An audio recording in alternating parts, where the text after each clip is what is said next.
పశ్చిమాసియా యుద్ధంతో LPG petrol ధరలు అమాంతం పెరుగుతాయని కొందరు తప్పుడు ప్రచారం చేశారన్నారు ప్రధాని మోదీ.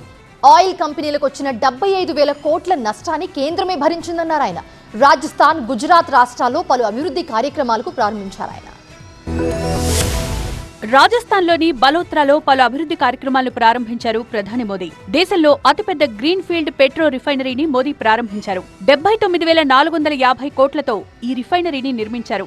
బలోత్రాలో 1,06,000 కోట్ల రూపాయల విలువైన రిఫైనరీ, రోడ్డు రవాణా, రైల్వే ప్రాజెక్టులను మోదీ ప్రారంభించారు. పశ్చిమాసియా యుద్ధం కారణంగా ప్రపంచవ్యాప్తంగా ఎల్పీజీ, పెట్రో సంక్షోభం వచ్చిందన్నారు మోదీ. ఎల్పీజీ సమస్యకు వారం రోజుల్లో తమ ప్రభుత్వం పరిష్కారం చూపించిందన్నారు. పెట్రో, గ్యాస్ ధరలపై చాలా మంది అపోహలు సృష్టించారని మండిపడ్డారు. గ్యాస్ సిలిండర్ ధరలు భారీగా పెరుగుతాయని తప్పుడు ప్రచారం చేశారని అన్నారు. పశ్చిమాసియా యుద్ధం కారణంగా ఎక్కువ ధరకు పెట్రో ఉత్పత్తులను కొనుగోలు చేయడంతో ఆయిల్ మార్కెటింగ్ కంపెనీలపై 75,000 కోట్ల రూపాయల భారం పడిందన్నారు మోదీ. ఆ నష్టాన్ని కేంద్రమే భరించిందన్నారు. పెట్రో ధరలు పెంచకుండా చర్యలు తీసుకున్నట్లు తెలిపారు.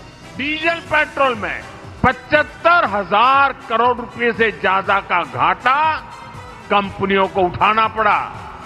यानी एक नई रिफाइनरी बन जाए इतना घाटा सहना पड़ा और इस घाटे को पूरा करने की जिम्मेदारी सरकारी खजाने से उठाई गई।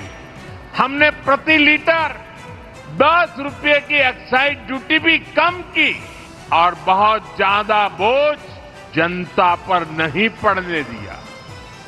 साथियों, युद्ध के इसी समय में भारत की दूसरे देशों के साथ जो दोस्ती है ना, वो दोस्ती भी बहुत काम आ गई।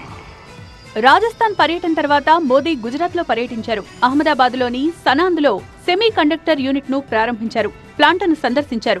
మేక్ ఇన్ ఇండియా కార్యక్రమంలో సెమీ కండక్టర్ రంగానికి అత్యంత ప్రాధాన్యతనిస్తున్నట్లు తెలిపారు. భారత్ ను గ్లోబల్ చిప్ హబ్ గా మారుస్తామన్నారు. సీజీ సెమీ కండక్టర్ ప్లాంట్ లో ప్రతి ఏటా 200 మిలియన్ చిప్స్ ఉత్పత్తి చేస్తారని చెప్పారు మోదీ. భారత్ నుంచి ఇప్పుడు పెద్ద ఎత్తున మొబైల్స్ ఎగుమతవుతున్నాయని తెలిపారు.